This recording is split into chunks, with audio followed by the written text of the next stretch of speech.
Assalamualaikum warahmatullahi wabarakatuh. Saya Rina Dwi Aisyah dari D3 Rekam Medis dan Informasi Kesehatan Setia Malam.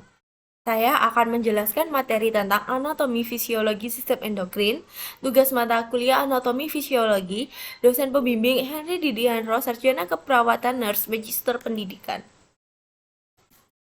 Kita membahas sistem endokrin, yaitu jaringan kelenjar yang memproduksi dan melepaskan hormon. Hormon membantu mengontrol fungsi penting termasuk kemampuan mengubah kalori menjadi energi yang menjalankan fungsi seluruh sel dalam organ tubuh. Kelenjar dalam sistem endokrin ada 10. Yang pertama hipotalamus, yang kedua pineal, yang ketiga hipofisis, yang keempat tiroid, yang kelima paratiroid, yang keenam timus, yang ketujuh adrenal, yang kedelapan pankreas, yang kesembilan ovarium, dan yang kesepuluh testis. Yang pertama ada kelenjar tiroid atau kelenjar gondok. Terletak di leher bagian depan di sebelah bawah laring dan terdiri dari dua buah lobus. Hormon yang dihasilkan yang pertama hormon tiroksin atau T4, yang kedua hormon triiodontironin atau T3, dan yang ketiga hormon kalsitonin. Hormon ini dibuat di folikel jaringan tiroid dari asam amino tiroksin yang mengandung yodium. Fungsi kelenjar tiroid untuk menghasilkan hormon tiroid yang mengatur berbagai fungsi normal seperti denyut jantung, suhu tubuh, dan kekuatan otot.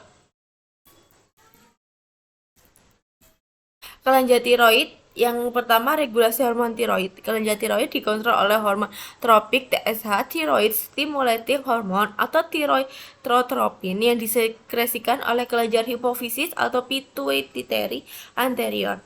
Yang kedua sebaliknya hormon tropik, iotropin memberi makan. Ini sekresinya juga dikontrol sebagian oleh tryptophan releasing hormone yang disekresikan oleh hipotalamus. Kedua, hipotiroidisme. Antibodi di dalam badan menyebabkan tiroid membesar dan mengeluarkan lebih hormon. Orang yang mengidap penyakit ini mengeluarkan hormon berlebihan. Tiroidisitis, tiroid bengkak, toksik nodul goiter, terlalu banyak iodin di dalam makanan. Kretinisme kerdil terjadi pada masa kanak-kanak. Ciri-ciri penderita tidak dapat mencapai pertumbuhan fisik dan mental yang normal. Selanjutnya ada kelenjar paratiroid, kelenjar anak gondok. Terletak di dekat kelenjar tiroid atau kelenjar gondok, merupakan kelenjar hasil penimbunan hormon somatotrof atau hormon pertumbuhan. Struktur berjumlah 4 kelenjar kecil yang saling berdekatan dan terletak di belakang kelenjar tiroid. Organ targetnya tulang, ginjal, dan GI tract.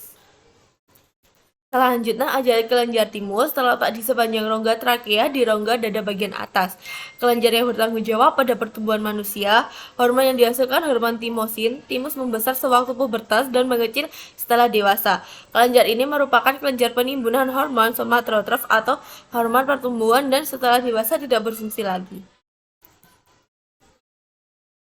Fungsi kelenjar timus yang pertama memproduksi sel darah putih yang disebut limfosit T atau sel T. Yang kedua, mengaktifkan pertumbuhan badan. Yang ketiga, mengontrol kekebalan tubuh. Dan yang keempat, mengurangi aktivitas pertumbuhan kelamin. Selanjutnya ada kelenjar adrenal.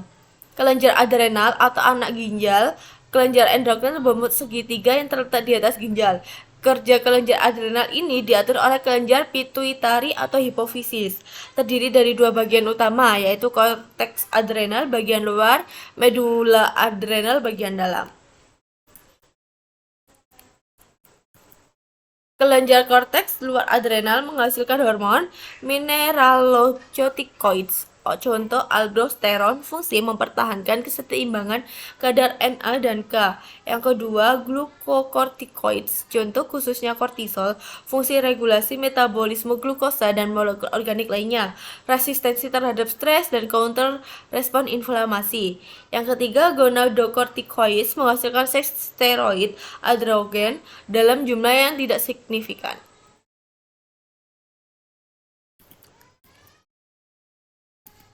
Kelenjar medula dalam adrenal menghasilkan hormon epinefrin, adrenalin, dan norepinefrin, noradrenalin. Hormon epinefrin dan norepinefrin distimulasi langsung oleh saraf simpatik.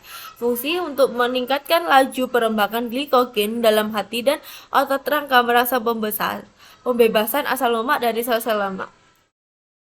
Kelenjar pankreas merupakan sekelompok sel yang terletak pada pankreas sehingga dikenal dengan pulau-pulau Langerhans. Hormon endokrin pankreas diproduksi di bagian pulau Langerhans. Di dalam pulau-pulau Langerhans terdapat sel alfa, sel beta, dan sel delta.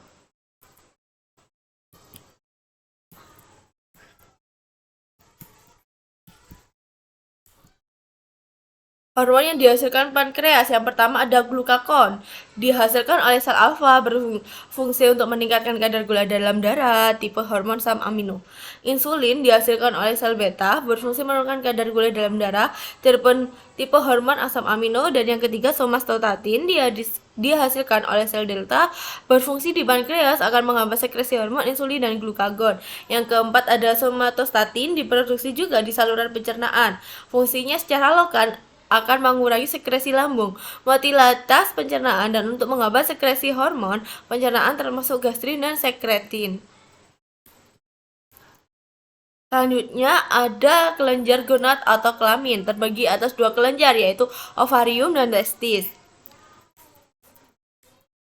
Ovarium sepasang organ berbentuk buah kenari. Ovarium terdiri dari dua lapisan utama, yaitu kertas bagian luar dan medula di bagian pusat. Yang kedua yaitu testis, merupakan organ reproduksi internal pada pria, berbentuk seperti sel telur dan letaknya di dalam kantong skrotum. Testis terdiri dari belahan-belahan yang disebut dengan lobulus. Testis terdiri dari 200 hingga 300 lobulus.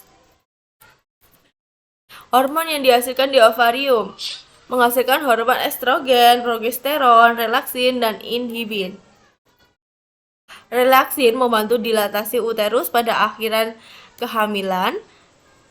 Inhibin menghambat sekresi follicle stimulating hormone atau FSH pada akhir siklus menstruasi. Hormon yang dihasilkan di testis yang pertama menghasilkan hormon testosteron, androgen, dan inhibin. Yang kedua, testosteron berfungsi membangun dan mempertahankan karakteristik kelamin seksual pria dan regulasi spermatogenesis. Yang ketiga ada inhibin menghambat sekresi FSH untuk mengatur produksi sperma. Sekian materi yang dapat saya sampaikan, kurang lebihnya mohon maaf dan selamat menonton. Thank you semua.